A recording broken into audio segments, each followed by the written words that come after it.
I guess that's the answer to the jiu-jitsu. You know. Just turned, made eye contact, and I got nervous. I legitimately. Perfect.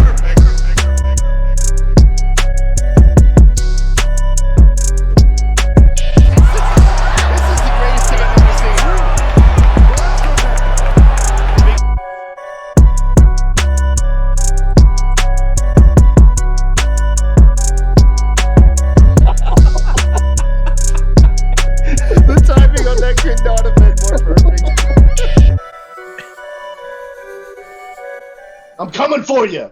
You better be ready.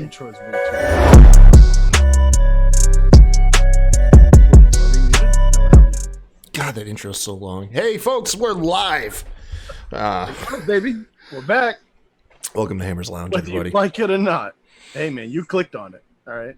Yeah, man. Hey, you guys, welcome to the show. We are a UFC, MMA, beer drinking, joke cutting, whatever kind of news, jaws, no, fuck that. News reviews. If you like MMA, come hang out. Yeah. If you like bullshitting, we do that too. Yeah, we actually do get kind of insightful sometimes. Sometimes. Anyways, we're your host, Kyle Tyson, Kurt Ham. Kurt, my brother, how are you? I'm good, man. I'm good. Pretty good. I am Kurt Ham, that I am. Yeah. Wait, can I still say that? Kurt Ham, that I am. Well, I mean, I was kind of referencing Dr. Seuss over there, but that's a little controversial. It's a little controversial nowadays. What's that all about? I never looked into it. What the hell is that about? Somebody off. No, fuck that. What was that all about, anyways? I don't know, man. I mean, I guess some of the illustrations or something. I mean, I saw them and they were I'll admit they were a little fucked up, but it's like, it was a different time. No, I don't know, man. That's a whole other topic. We don't. I don't even delve into that. Yeah. That wasn't even planned. Anyway.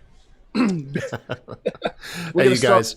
Man, once again, happy y'all could be joining us. We stream live most Tuesdays at 9 o'clock, 9:30-ish. Over on twitch.tv/The Kai Tai Show. And if you ever miss a live broadcast, you can always hop on over to YouTube and check us out there. Search for us. Please like and subscribe. We're on the road to 100 subscribers, so we can get that custom URL. And then you can find us on other podcast platforms like Spotify and I believe Apple Podcasts. I don't think anyone's listening to Apple Podcasts, though, nowadays. You know what you should do?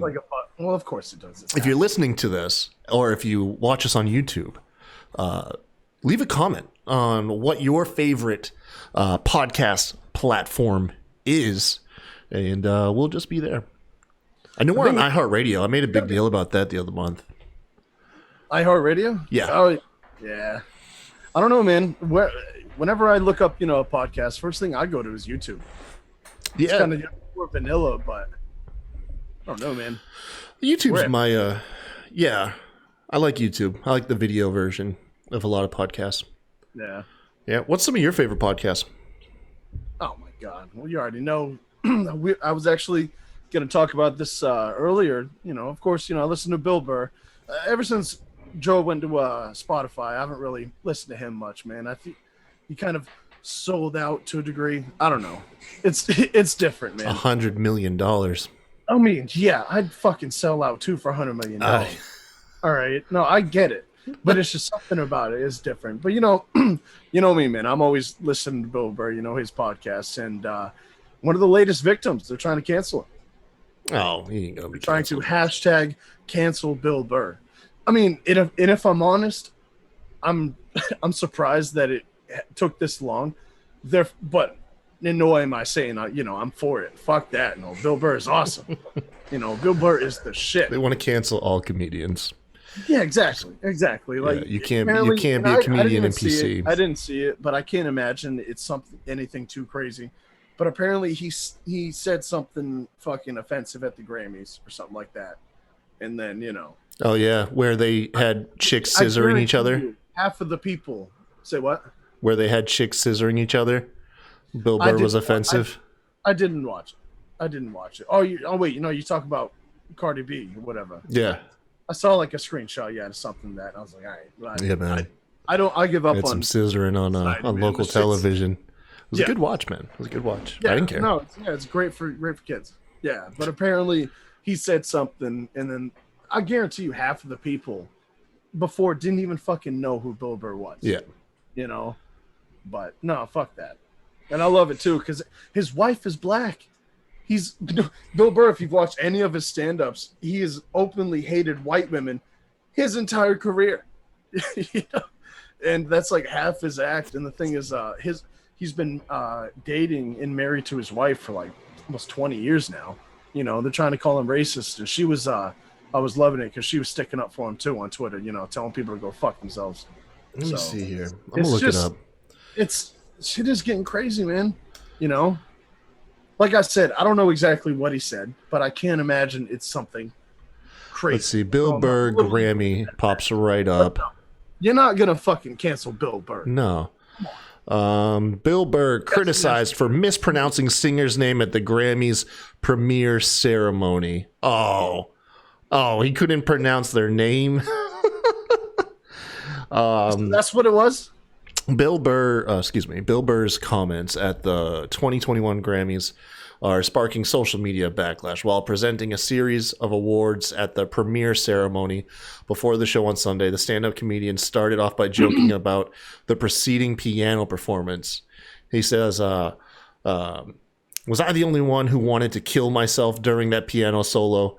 Burr said while Classic making his Bill way Burr. on stage. He says, I bought a suit for this. I thought it was going to be on TV. I'm such a moron. I'm losing so much money right now. I saw this, actually. I saw this online. Yeah, no, he did. He butchered. That is completely Bill Burr, and I love Yeah. it. That's his No, thing. yeah. I That's saw. just So I saw this. I didn't realize this was part of it. I didn't realize that this is what it was from. I thought this was from the past. Yeah, he just, dude. There was a Latino rock band or something, and he just butchered their name. Yeah, fuck off, man. People can fuck off. Yeah, Jesus.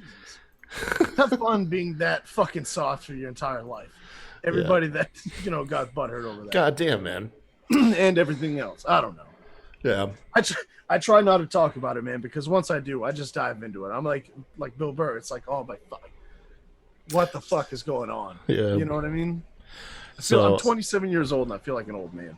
look, man, It just feels like shit's getting ridiculous. I'm about to be 33, and I have no shame in saying I like almost drop kicked my 2-year-old this morning. So I mean, I don't have kids, but Yeah, I can so- imagine it's a little. Yo, so let's get this. Let's just set the scenario. I bought Jess a $1,500 gaming laptop. It's better than mine. Okay. Oh, yeah, you I brought it home last night for the first time. I brought it home because I had it shipped to my work so I could sign for it. Brought it home last night, set it up. It's in the house, not even 24 hours. Wake up this morning, DJ had colored all over the screen and keyboard with crayon.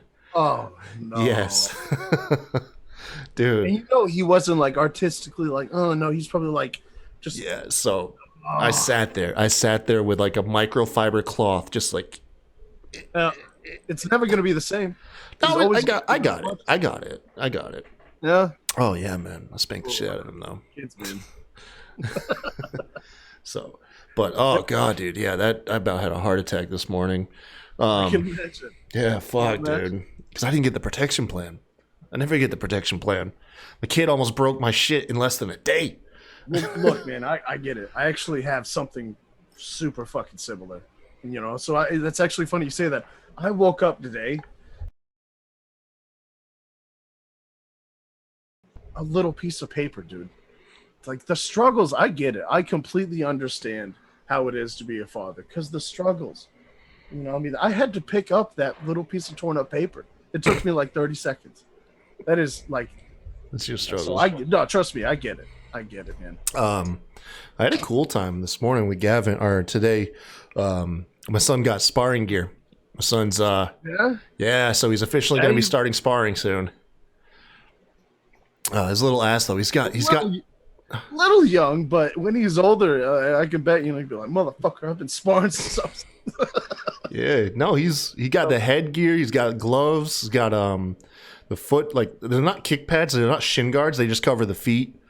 It kind of like goes like a little up the ankle a little bit. I hear you. A little bit, and then he's got a mouth guard. I got a set for him too. But yeah, so I was practicing with him today, man. Holding the pads and everything, and he was getting down some jab straights, keeping his distance, working some roundhouse kicks and front kicks. Yeah, man. That's what, man. I'm telling you, He's gonna be a little killer. He's gonna be the next Sage Northcutt. dude, he's so fucking nice, man. He's so nice. Like he gets like there's another kid in his class in Taekwondo that shoves him. It doesn't even register that someone was mean to him. He just like stumbles over the side. He's like, okay, and he's focused on just keep doing his task. He doesn't like the outside shit just doesn't occur to him. Seems like a smart kid. So there I am tackling this 4-year-old like you piece of shit. Push my son. Meanwhile, you're sitting over there in the corner, just. Hell no. I had one kid. I chewed out some like this mom last year. I took Gavin to the park, or the year prior. He was only 3, and this kid is fucking throwing like sand on Gavin. Right? Gavin thinks it's a game because he's 3. You know, he doesn't understand it. And this kid's like just dumping sand in his hair while mom just like, you shouldn't do that. I'm like, dude, go spank your kid or something. She's like, I'm not going to spank him. He's just like this because his dad ain't around. I'll be like, you want me to go spank him? Like, do something about your fucking kid. It was the first time I ever saw a kid be mean to my son. I'm telling you, I saw red. I saw red. Yes. I can imagine. I'm telling you, man. Get like super fucking protective as a parent. That's your boy. It's crazy. It is crazy. Like I would fight a 10-year-old. Like if a 10-year-old came, dude, I might hold back a little bit. I might hold back. Dude, I don't know, man. Nowadays, dude, 10-year-olds, dude, you got these like up and comer like UFC kids, you know. Oh. Dude, I'm like 300 pounds. Good time right in your shins. Just an over under throw, side control. You ain't getting up from under me. Dude, he's gonna front kick you right in the shin. That's it. No. That is. Over under throw. We're getting older, man. Over under. I knocked a guy out with an over under. Height too. Yeah, you know that. I don't know if I ever told you that. I knocked a guy out with an over under throw. Did you? Yeah. So I got drunk about 11 years ago. Was in Maine visiting Dad, and I had an old friend of mine who was a complete dick when we were friends. And apparently, if you go a long time without seeing that dickhead and you come back, you have less patience for it. Makes sense. And so me and this dude get drunk. He like hit a girl. And so we're outside arguing and he like shoves me. And I just remember like I got, the over under. We went down, but my ribs came down on his head. Like my body weight just fell on his head. So he just hit the pavement with my head on top of him, fucking out cold. Yeah, out cold, man. I sat him in a snowbank. He woke up. I told his ass to walk home. He lived in Brewer. Dad lived on Union Street. Yeah, that's definitely a ways to walk when you just got knocked the fuck out. Yeah, man. I haven't heard from him since. I'm not surprised. Like, hey, man, you remember that time you fucking straight up judo flipped me and knocked me out, threw me in a snowbank, told me to go fuck myself. Hey, let's have some beers. Out fucking cold. Not gonna happen. Anyways, let's talk about MMA. You want to talk about MMA? Yeah, sure. Yeah, we're like Down. almost 15 minutes into the show. Might as well. I was thinking of what really that guy did afterwards. Like, did he really was it wintertime? Yeah, dead of winter. Jesus. Fucking snow everywhere. All right. On MMA, I guess that's a good segue, huh? Yeah. This recent card, did you catch it? Oh yeah. And it was a pretty good card. We actually had like a last second knockout with in one of them, but really it's the main event. I mean, we got to talk about it. Well, I mean, you and I kind of blew this one off. We were like, man, we don't really know anybody in this event. Yeah, I mean, I always try to tune in, But they ended up having 3 knockouts in the main card. You know what's funny is the very first fight on the card, one of the prelims, within 14 seconds. I think it was on 14 seconds. It was already already an illegal shot. And then what I tell you comes in threes, man. And then I think maybe 30 seconds after that was another eye poke. Like the card started off pretty weird, man. It's just it was like I'm sitting there. I was just all I could do was laugh after the eye poke. I was like, dude, you know, it's gonna keep happening. You know. No, this card had a ton of finishes. So you had on the prelims out of the 5 fights, you had 3 knockouts, including the one Grant Dawson got at 4 minutes 59 seconds. Did you watch that with the hammer fist? It was from hammer fist from the top. God knows, dude. Dude knocked his mouthpiece out. It was brutal. Good one. Yeah, he knew he clocked him with good time, and he finished up. Yeah, and then how do you say Tuivasa? Tai Tuivasa, I think it is. Yeah, Mr. Harry Hunsucker. Harry Hunsucker got knocked out in under a minute. You know what? Hunsucker sounds like a guy that gets knocked out in under a minute. You know? Oh, dude, exactly. They were bringing. Let's be honest. They were bringing somebody in there to give Tai a little boost. That's what they were trying to do with Junior. Yeah. This was the fight that Junior was cut because he didn't accept a short notice fight. Oh. The thing is with Junior is that was like the 3rd time in a row they've asked him to accept a short notice fight, and all 3 of those times he was coming off of concussions. Yeah, and he finally, because he accepted it against Cyril Gane, got knocked out again, and then against Tai Tuivasa they wanted a short notice fight again. It's like, look, I can't do it. I just got knocked out. I need some time. Give me 1 more month, and they were like, nope, you're done. So to be honest with you, it was time to cut him anyways.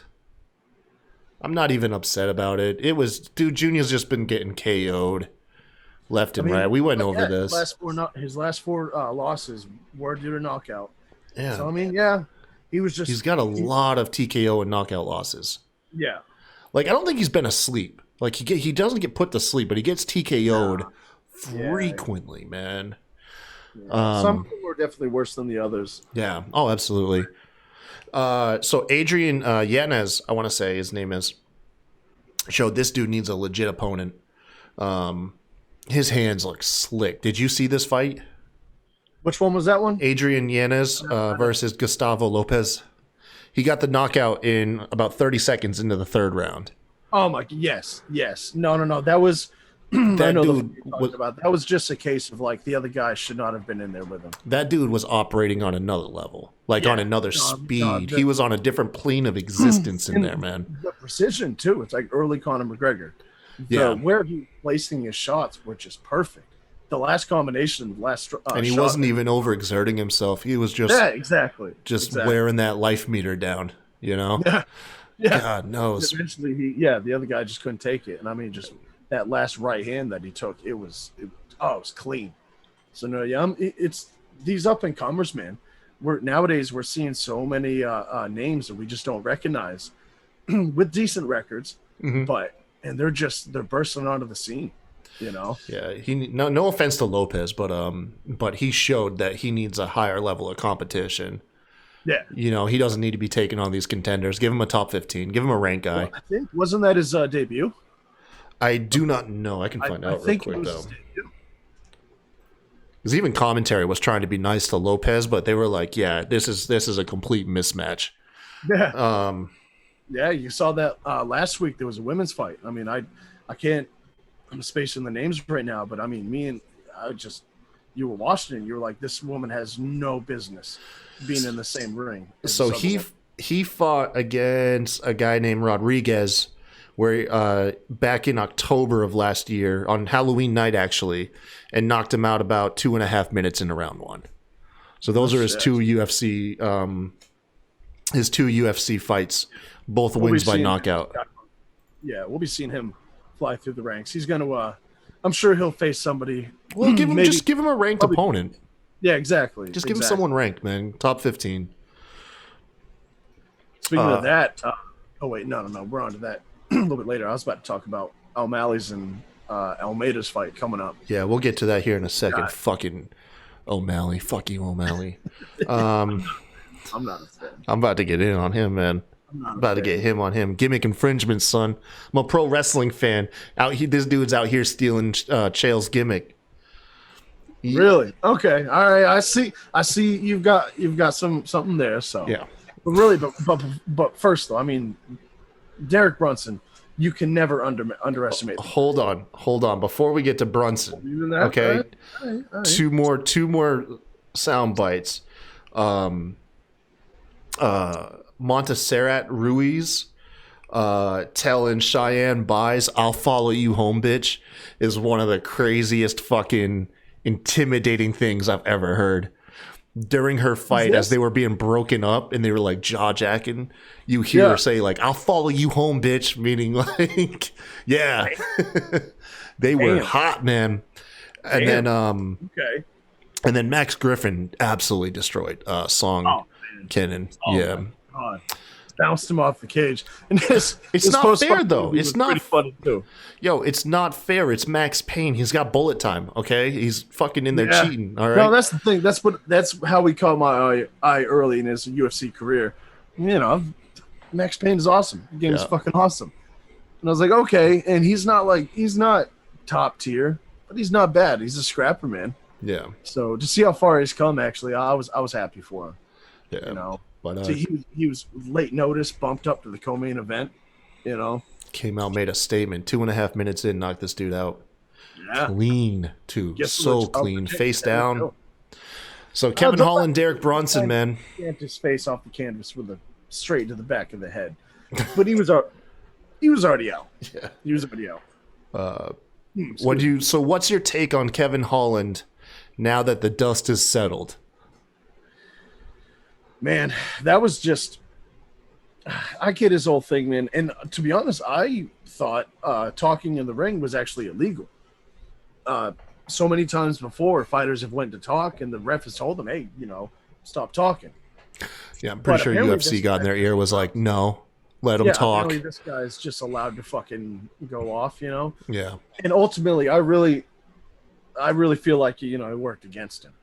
Yeah. Because I mean, God, because it's kind of like Alex Caceres. Remember when his whole thing, like Dana loved him because he was like Bruce Leroy, and he got thinking about that moniker so much that it actually hindered his performance.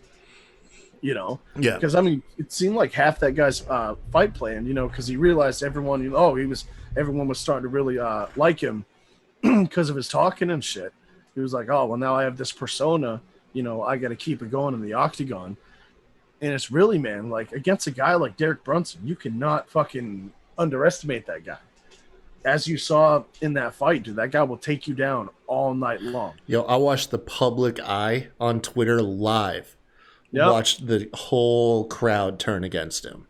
Oh well, yeah. He went from people like, yeah, smack talk, so much fun and creative style, to like, this dude's a joke. He doesn't take fighting seriously. Yeah, it's like, he wasn't even really taking it seriously. See, and that's why Dana White was even saying, it's like, yeah, the guy had a straight up mental breakdown. So that's one of the things that's interesting though about like people and fans. They love the trash talk until you can't back it up, know. And then once you can't back it up, the guy got knocked out once, and everyone is just like fucking, The fall from grace is so hard when you're a trash talker. Yep. Because you build yourself up. I think I said it with Conor McGregor and Colby Covington. It's kind of like in poker, doubling down on every hand. You go all in.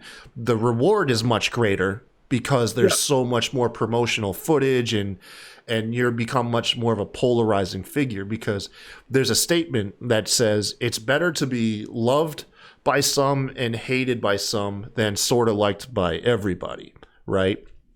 And that's what happens when you're a trash talker. People will love you, people will hate you. But if you're a trash talker and a loser, everybody is going to make fun of you and you become the butt of a joke.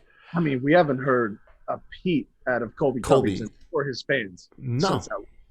you No, know? he's dude. His whole social media game and presence has hindered so much. Now he's back to kind of just. I mean, granted, still people perceive that whole MAGA persona, but it's much more overshadowed by now he's just a skilled fighter.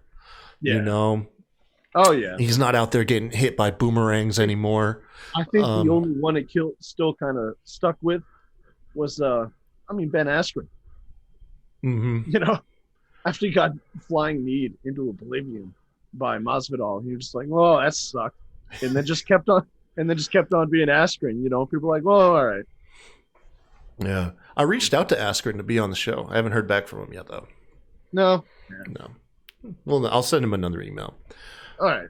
But yeah, I think Holland halfway through that fight was no longer trash talking because he was having fun. I think he was just mentally trying, because he said it himself. It helps with his nerves. Yeah. Which I can believe that. A lot of us will have habits and things that we do to distract us from nerves and get us through tough situations. His might just be, you know. Seeing him in between rounds though, just it's like as the rounds went by, I just started getting kind of sad.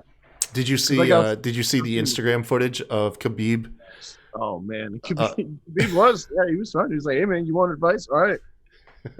Move your feet. He's like, "Get your foot game."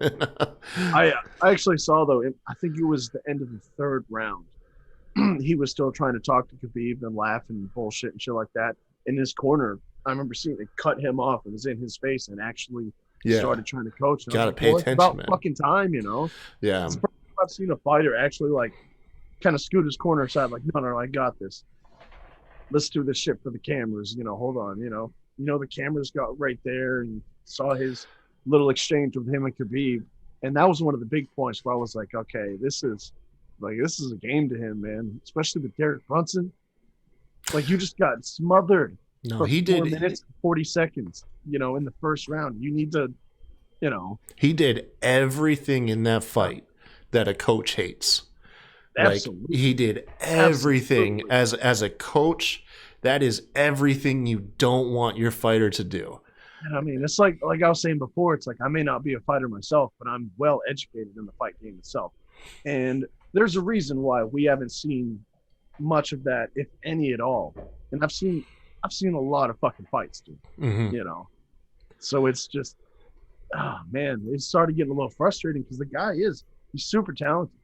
You know, He's all right. he's pretty. His most dangerous thing is his stand-up, and even that's not like elite level. No, it's not. No. Like, he's talented, but the thing is, his biggest weakness was the takedowns. And to go into that fight kind of no defense like that, it's if Derek Brunson rough, man, can manhandle you, oh man, you ain't gonna crack the top 5. Well, that's. I mean, still though, we can't take anything away from Derek Brunson. No. Look at the guy's history and his record in the UFC. The people who he's fought, like, the guy's a takedown machine. He can take down anybody. You know, like that's his whole thing. His striking, you know, he's knocked out actual great strikers. You know, he knocked out Uriah Hall. Unfortunately, Lyoto Machida, you know, God, I was so stoked for that fight. Yeah. And 30 seconds. So he has good hands, but he has even better wrestling. So he's like, he's another fighter like Donald Cerrone. He is dominated in the UFC. But when it comes time for those big fights, you know, like Adesanya, he can't quite get over that last hurdle. Who is Kevin Holland really beat, though? I mean, Derek Brunson was his biggest name to date. His only name to date, really. You know? Yeah, because everyone was saying this was pretty much set to be his coming out party. Exactly. Yeah, because, I mean, it's other wins. Oh, no. He knocked out Souza, Jacare from his back. That was that knockout. Yeah. That's going to be shown in highlights forever. Lest we forget the crazy knockout of Souza, yes. Yeah. Other than that, not much. It's unfortunate, man. We've actually seen that happen a few times in the past few months. You know, you see these up-and-comers get to their peak, and then they just fail in the biggest fight that really could have launched them into, Well, who was the guy that got his leg caught and did the spinning back kick knockout? oh my God. What's his name? Excuse me. I, I can't remember his name. But anyways, yeah. So you saw. I think his first name was Jacqueline, something like that. I may be butchering it, but No, you're right. You're close. I can't think of it either. But yeah, no, he got that knockout, and then in the very next fight, with all that hype, got head kicked into oblivion. And then we were saying that's kind of compares to this last fight we saw. He didn't necessarily take it as serious as he should have. Yeah. And before the fight, he was saying, like, it doesn't matter, if I get knocked out or he gets knocked out, we're just going to go in there and brawl. And meanwhile, I'm thinking, I was like, dude, you just had the knockout of the century. You knock this guy out, or even decision it. You beat this guy. That's going to launch you into the next. Oh, nice. Buckley. Jacqueline Buckley. Yeah, Devin for the save. Okay, so Jacqueline. Oh, so I was Jacqueline right on Buckley, on the first name. But yeah, so it was like, look, oh my God, if you would have beat this guy, that would have launched you into the next echelon of UFC. Even if you had boring wins afterwards, you have all the momentum, plus you have the... Yeah, with momentum like that, a W is a W. Mm-hmm. But man, he leaned right into that fucking head kick. As much as I love head kick knockout. Oof. Derek Brunson went up 3 ranks. He surpassed Jack Hermanson, Marvin Vittori, and Darren Till. So Brunson now sits in 4th behind Jared Cannonier, Paulo Costa, Robert Whittaker. Yeah, I'm seeing him and Cannonier. Yeah, are probably going to be the next fight because I think they're trying to put Kobe with Darren Till. Who with Darren Till? Covington. Oh wait, no. What? They're in different weight divisions. No, you're right. No. Colby Covington's a welterweight. We're talking middleweights. Yeah, no. I had it mixed up. Who they? Darren Till and. They're doing Colby Covington and Leon Edwards. Yes. Yeah. That's mixed up with. Who were they just saying Darren Till with? Because I read about it the other day. It's not a big deal. It's not a big deal. It's okay. We still got more shit to cover. You see the chick that passed out at the weigh-ins? Great win for Derek Brunson. Yeah, great win for Derek Brunson, man. Great win. Well deserved. Yeah. Did you see the chick pass out at the weigh-ins? I saw that, man. That's scary. Dude, that's what happens when, they take IVs and shit like that away, and then fighters are still trying their damnedest, to get just the lowest weight. It's a women's bantamweight. Her name is, Julija Stolarenko. But she passed out on the scales, man. The weight cuts are scary, man. Yeah, weight cuts are real scary. You see footage of what's his name? He lost to Max Holloway. Shit. Oh God, which one? Was it Brian Ortega? So Ortega, where he ratted out his brother for streaming, but Ortega looked like a ghoul. He looked so sickly. He's a giant for his weight class. Yeah, man, these weight cuts are scary, man. It's kind of like with the eye pokes, like someone's gonna have to fucking die, or someone's eye is gonna have to be gouged completely out before UFC cracks down on this stuff. Seriously, yeah. And fighters have been close. Like, there's been fighters where their organs have shut down, and they had to call the fight up. So it's like, that was severe enough, they easily could have died. So. Yeah, no, it's terrible shit, man. Yeah, but the thing is, no matter what they do, the fighters will always try to get that edge, man. That's why I say just let everybody on steroids. Yeah. No need to cut weight, man, if everybody's like walking around like mini Terminators. Pride was awesome. Pride. Oh, my God. You got avoided up Mark Coleman just smashing Asian dudes. Because he was bigger than everybody. And then he fought Mirko Cro Cop. Yeah. That was a good one. That's a good one to go back and rewatch. So let's preview this next UFC event. Looking at the prelims and early prelims, nothing really jumps out at me just because I'm not familiar with the fighters. Yeah. Main event, the main card, unless I heard you had a little bit of beef between you and Sean O'Malley there. So let's see about that. The main card, I don't really know much about the first two set of fights, the people involved there, but the top three fights is pretty heavy. Sean O'Malley and Thomas Almeida. I'm excited for that. I am pining for O'Malley to lose. I can't get behind this kid as flashy as he is. I'm not a fan either, man, to be honest. Man, I'm just, look, I know talking shit sells fights, but I feel like O'Malley literally is just a dick. Yeah. He's like one of those guys like, oh no, he's probably an asshole. He got knocked out, right? Because he hurt his foot and then he got knocked out by if you watch that, it was a TKO. But the guy beat the shit out of him. I mean, come on. And then he pounded him out legitimately. And then he was like, oh, my ankle was fucked up. Yeah, like, Vera. I'm not surprised he doesn't remember that elbow, because one of those elbows the guy delivered was, like, bro, you got TKO. All right. Yeah, but anyways, take the L. He it was mainly like, this is what lost me for him, man. And I mean, if you're a fan of his, I understand it. He's young, he's brash, and all this shit. And I like the theatrics, but like, if you're a real life prick, which I think he is, I have a harder time getting behind you. No. It was like the same thing when you heard that Matt Brown was like an asshole to his own trainers and shit. I was like, God damn it. Yeah. Oh yeah. But no, so he gets knocked out by Vera and he's gracious in defeat. But then like a couple, like he goes on like podcasts like a month or so later, and he's going on these tirade rants where he's like, let's look at our two careers. Where do you think I'm going to be in a year? This piece of shit ain't going to be nowhere. He's going to be irrelevant. I'm going to be a future fucking star, this and that. And it's just like, he's just burying the guy that beat him, which is, whatever. But then he doubles down and on Twitter, and he says, he says something to the degrees undefeated. He's coming out as like, undefeated, watch me put my undefeated streak on the line or whatever.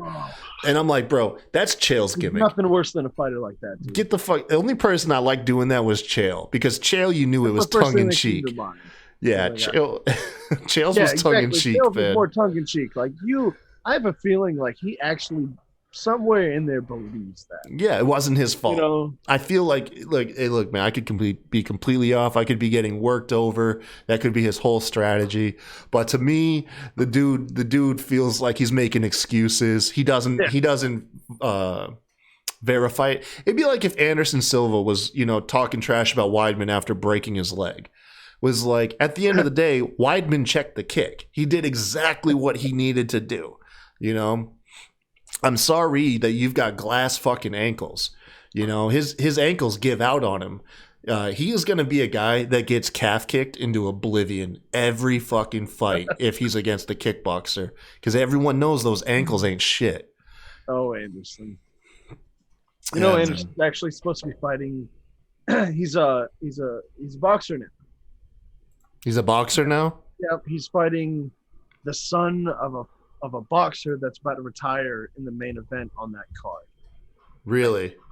I think. I bet it's boring as shit. It's been a fever dream whenever.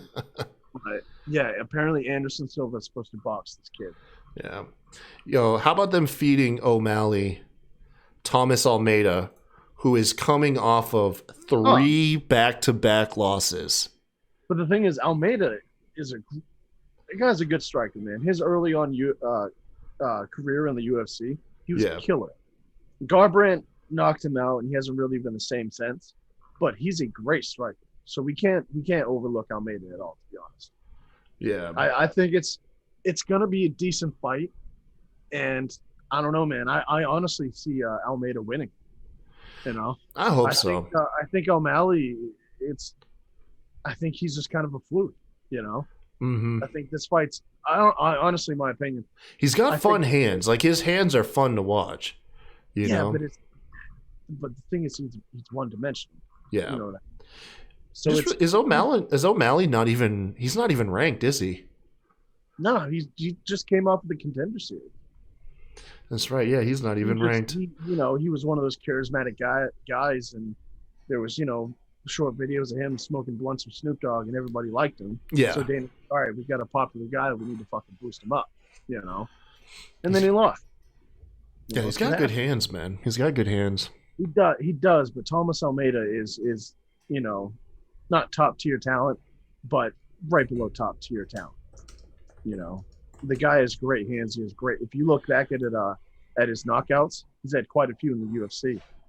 He's got real good hands and legs. He's got good leg kicks and kicks, period. So it's definitely not a gimme fight at all for O'Malley. And to be honest, I think Almeida takes it. Yeah, I hope so. I fucking I was gonna follow that up with Dan. I fucking hope so too. I mean, I hate O'Malley just as much as you do, just for the same reason,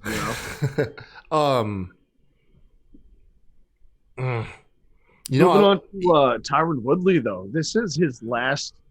I mean, if he loses this, it's done. I'm saying he was that close to being cut before this fight. Period. I can't do Woodley after watching his dick get ate by a fucking raccoon. Dude, it's like, Woodley's an actor now. Oh, that explains, because the thing is, he hit stardom, winning the championship. And then he was like, I'm a rapper now. I'm a fucking movie star now. I'm doing movies with T.I. And then he has literally not, fun fact, ever since he released the song, I think it was called Unbeatable, he has not won a round since. And that was a long fucking time ago, dude. All right? Yeah. He needs to do something. He needs to go back to the strike force, to the early UFC, Jay Horan, Tyron Woodley. Because, I mean, it sounds harsh, man, but I've watched this guy since Strikeforce. And ever since, he started just, bam, I'm a superstar. I'm going to fucking be all this, blah, blah, blah. Well, the last thing he was thinking about was being a fighter and a champion. And it is shown for the past, what? Dude, 9, he has 12, got 15 rounds. He's been dominated ever since then, man. And he's a fucking physical specimen. The guy's a great fighter. So he really needs to buckle down. I hope he really took this training camp seriously, because dude, honestly, this is his. If he loses this is it. He's facing Vicente Luque, who is 8-1 in his last 9 fights, and has only lost what? Stephen Thompson. Boy Thompson, one of the greatest fucking strikers of all time. Yeah. So it's not a gimme at all. I just realized Vicente Luque's beat Nico Price twice. And that's, dude, Nico Price is savage. Yeah. That guy's a killer. Yeah. No, it's not a gimme fight at all. So I'm stoked for this fight, man. I'm actually not even a fan of Tyron Woodley, but I want to see him, basically build up what am I trying to say? Be the potential that he has, that he still has. It's not over for him. He's not old. It's just I want to see like Tyron Woodley again. The Tyron Woodley that we used to see was a fun fighter to watch. Unfortunately, he kind of strikes me as like Rashad Evans. Like he always looks like a killer, but somewhere along the way, that killer instinct or your skills, now you're just really jacked, but you're missing a step in the ring. Well, part of Rashad Evans is John Jones just took the life out of him, and showed him that look, there's another level and you're not on it. Yeah. You were not the guy anymore. And I mean that, dude. And then just Rashad's fall from grace was pretty sad. It was pretty sad. But I don't know, man. I think Tyron still has, that. Well, he's ranked number 7. It's pretty bad. It's pretty bad. I mean, no, it's not bad. I mean, that's still no, because he at this point in his career, that's really good. Well, he's one fight removed from the championship. He was a champion, was beat by Usman, and then wasn't he beat by Colby? Darren Till? I think he was beat by Covington. I mean, God, I'm getting these guys mixed up. Yeah. His last fight was against Colby. He got knocked out in round 5. Yeah. And then he lost to Burns by decision and lost to Usman So he's on a 3-fight losing skid. Okay. His last win was against Darren Till, tapping Till out in 2018. That's right. That's Yeah. right. No, so to see Woodley ranked number 7, it's surprising. You know. I mean, 3 losses from Champ. That sounds about right. Yeah. You drop about 2 positions every time you lose. Depending Unless it's like super bad. Yeah. Yeah. Depending on how you lose. We'll Yeah. see, man. That being said, is it too late? I don't know. I don't know. I think it's too late. I don't see him in the title picture anymore. Like, I could see him as a contender, but I haven't seen anything out of Woodley to make me like, you know, because he's got that stigma of being a quote unquote boring fighter. You know, he's lost like that killer edge, and he's a wrestler now. Yeah, that's just kind of what it seems to be. Is you lost that killer instinct. Well, it's also got to be hard when you're that high up on the card, when you're facing the best people on the planet over and over. Yeah. Yeah, over and over. You know, it's just, you know, that's why it's rare to have people knocking people out consistently, like in the title picture. Speaking of which, though, Francis Ngannou and Stipe. I think Stipe comes out and shows why he's the greatest heavyweight of all time. I don't think Ngannou can do it. I think Ngannou needs that one big shot. Mm-hmm. Stipe just needs to go out there and just implement his game plan. Stipe is like this. Stipe has to walk a high wire for probably 25 minutes. I'd say probably, or just he has to do a tightrope walk the entire fight. That's a good way to put it. He cannot make a misstep. You know, he cannot falter. He has got to just keep steady on that tightrope. Perfect. Yeah, it has to be perfect. He cannot zig when he should have zagged. Exactly. Because if that's the case, he's going to wake up on the canvas. Yeah. Francis Ngannou. But that's if I'm a betting man. It's just Stipe just has just more of it, man. He has more tools. I think he has the better fighter IQ, you know. And it's just, I'm not trying to take anything away from Ngannou, but Ngannou is just like he's power, you know. He's power. He goes out. He fucking throws his hands until the guy's asleep, you know. It hasn't. There's only been one time where that hasn't worked, and that's Miocic. Yeah. And Lewis, but then he didn't throw his hands against Lewis. We don't talk about it. But I think you know what's crazy is Stipe has been the betting underdog. I think in all of his title fights. Yeah. Oh yeah. Yeah. I think this fight will staple, you know, like how good Miocic is. He's already the most established heavyweight of all time. So he's got how many championship wins? 1, 2, 3, 4, 5, 6 championship wins in the heavyweight division. That's nuts, man. Yeah. That's nuts. The heavyweight, that is crazy. That is crazy good. No one has even come close. No. And so Ngannou, I wouldn't say he has a puncher's chance, but he has basically just a power's chance. You know? He's a good fighter. He has great hands, but for clinch and takedowns, you know, Miocic, man. MMA On Point did an interview with 2 guys from Ngannou's training camp, his 2 coaches. Yep. And although they didn't give too much away, they did put emphasis that, look, we know your striking is fine. You know, essentially they kind of leaned into that he's been working essentially all cardio and grappling because his striking is pretty much always going to be there. You know, they're like, you're striking, and they even said they're like, you know, they're talking about things like where he doesn't need to swing for a home run, you know, with all of his swings, but Stipe's got to be aware, you know, that if he wants to throw a home run, you know, he can.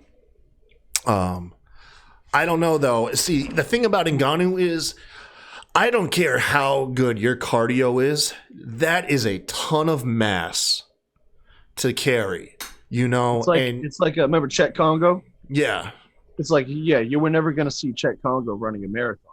Like you said, it's too much mass. It's too much, muscle for oxygen to be able to get to and keep you going. Stipe is kind of like the epitome of the size a heavyweight should be. yeah.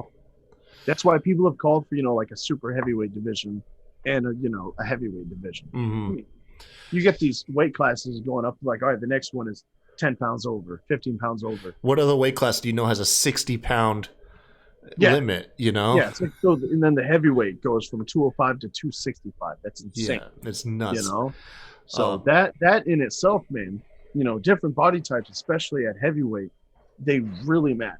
Yeah, they really matter when it comes to you're fighting for 25 minutes, dude. So what do you think? So Stipe is pretty fair to think that he's going to play a cautious grappling. I mean, obviously his hands are going to be there. It's not like he's never going to throw a punch, but he's probably not looking for the knockout unless it's on the ground. Yeah, because we can't forget Stipe he boxed Francis up in the first fight pretty decent. He didn't have him like wobbled and he didn't get a knockdown, but there was times it's like, oh, Stipe's he's tagging, he's cracking. Do you think Francis Ngannou just floors it, or do you think he does the whole respectful of 5 rounds and comes out really slow for a round or so?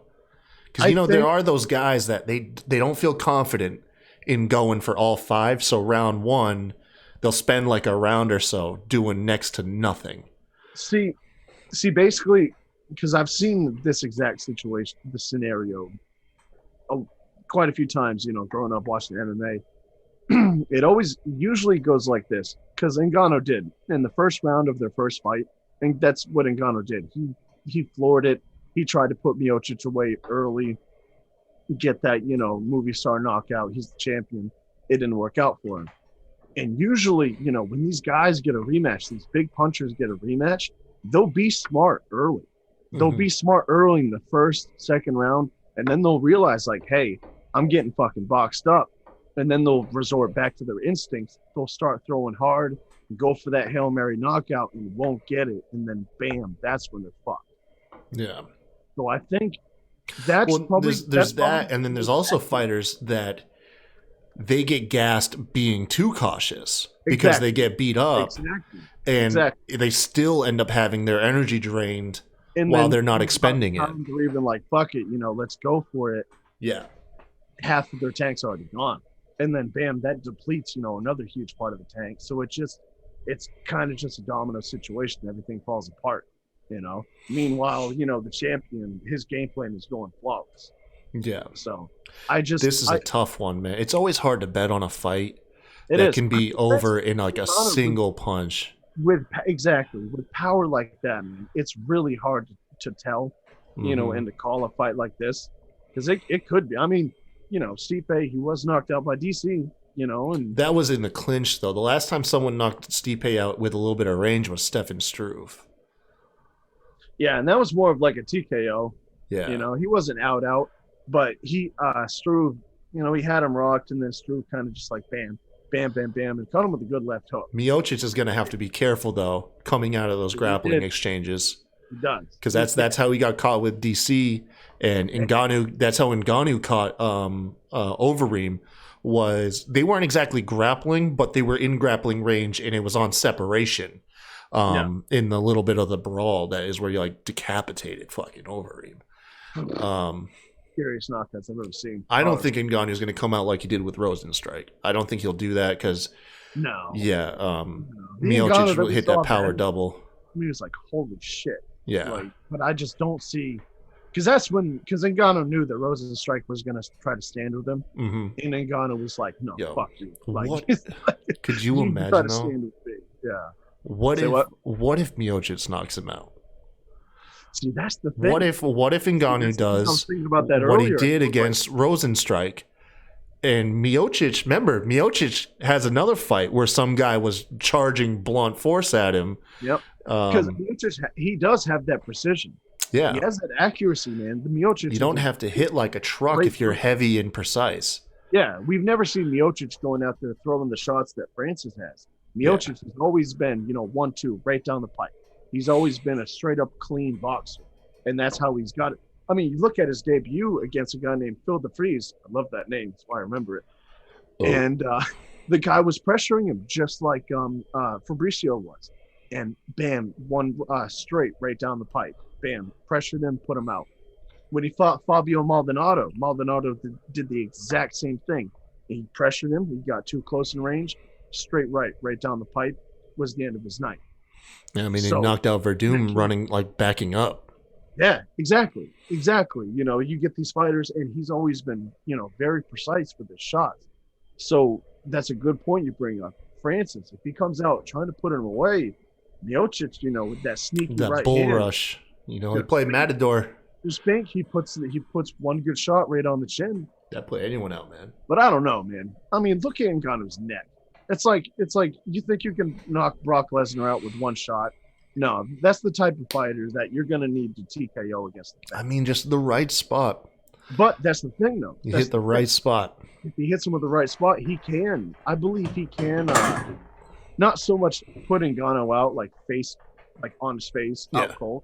But I think he can hit Ngannou hard enough where Ngannou's like, oh my God, covers up and then gets TKO. Especially if it goes later. If it goes late and Ngannou's gassed, I think Miocic would probably catch one of those, man.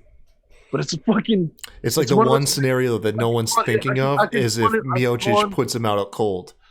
That's like the one scenario no one's thinking about. Oh my God. Is like, what if he put him out cold? Because I mean, like I said, knocked out Cyborg. Yeah, to be one of those. Yeah, no one's even considering that one. But I don't know, man. This whole card is just fucking awesome. I can't wait for it. I'll tell you, this is one where like there's not many fights that like I get nervous about. But Miocic is kind of like the everyday champ, like the everyman champion. The guy's a firefighter in his off time. You know what I mean? He's not even a prize fighter. The dude. But he's a hell of a fighter. It's crazy how good he is. Yeah, it is, man. It is. I mean, dude. I hope he does another Irish jig after the fight.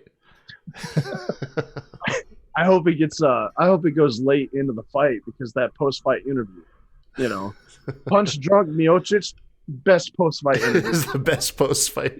You're just gonna hear a bunch of fucking slurs. Him and Derek Lewis. Ohio, somewhere in those. Come on, in Ohio. And then that's what.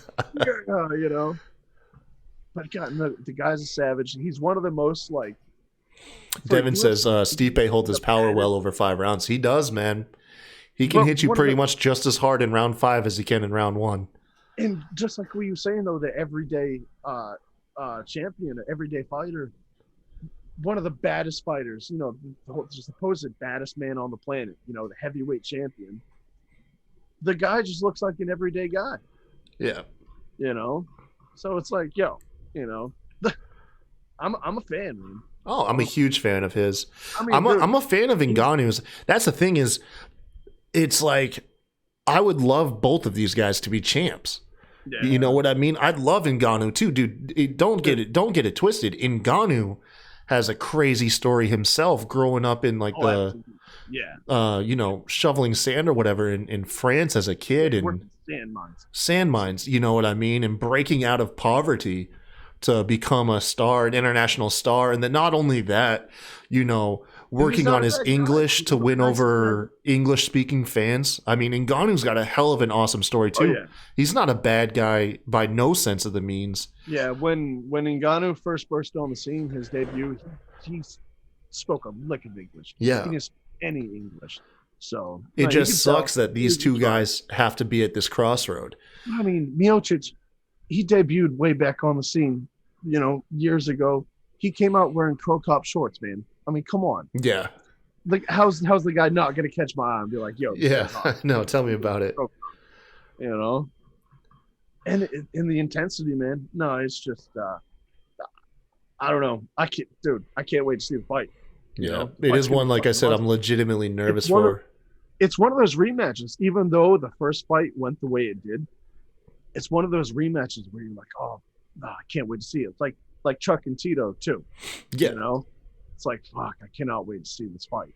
So this whole card, dude, from Tyron Woodley, you know, you heard that because that's got a whole backstory behind it. Sean O'Malley, because fuck that guy. I hope he loses. You know, it's going to be a great card to watch. Yeah, it's top heavy. The top three fights are the ones I'm interested in. But I looked at the prelims, and we've got I've seen those. I've seen a few of the fighters before, and the prelims are going to deliver. Yeah, I believe they will. Well, like I said, we overlooked this last UFC event, and it was just littered with TKOs and knockouts and stuff. You know, you just because you don't know of a fighter doesn't mean something great can't happen. So I'm excited. I like what Devin said. Just kick O'Malley in the leg, he'll go down. That's kind of my thing. That's my belief too. Kick him right in the ankle. Yeah. What's he gonna say then? All right. Well, I think that's it for this week's show. Thank you guys for showing up. Wrap it up, man. Wrap it up now. Don't forget, like I said, like and subscribe to our YouTube channel. Please support us over there.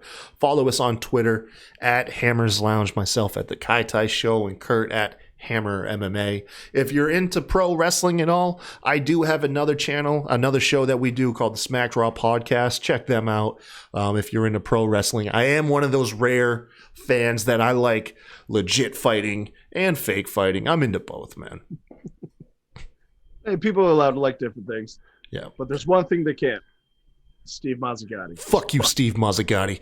That's our weekly reminder, reminding everybody. Steve Mazzagatti's a piece of shit. I mean, I guess that's the answer to the jiu-jitsu. Just turned, made eye contact, and I got nervous. I legitimately perfect.